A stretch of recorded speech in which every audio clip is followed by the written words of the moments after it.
Bugun 2 fevral erta tongdan Rishton Aboli ibn Sino nomidagi jamoat salomatligi texnikumida ta'lim jarayoni belgilangan tartib asosida boshlandi.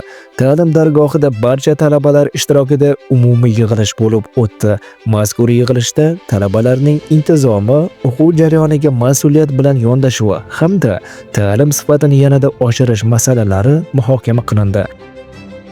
Shundan so'ng Tojiboy va Musharrafxon tomonidan dars mashg'ulotlari doirasida kelajak soati darsi o'tkazildi.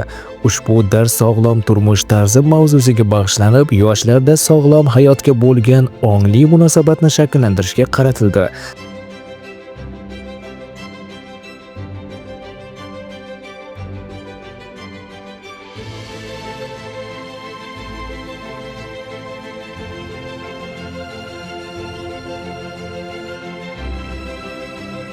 Bugungi kelajak soati darsimizda sog'lom hayot mavzusi ostida dars o'tildi.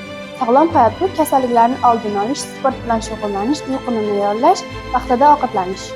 Dars davomida sog'lom ovqatlanish, jismoniy faollik va zararli odatlardan voz kechish bo'yicha tushunchalar berildi hamda amaliy tavsiyalar taqdim etildi.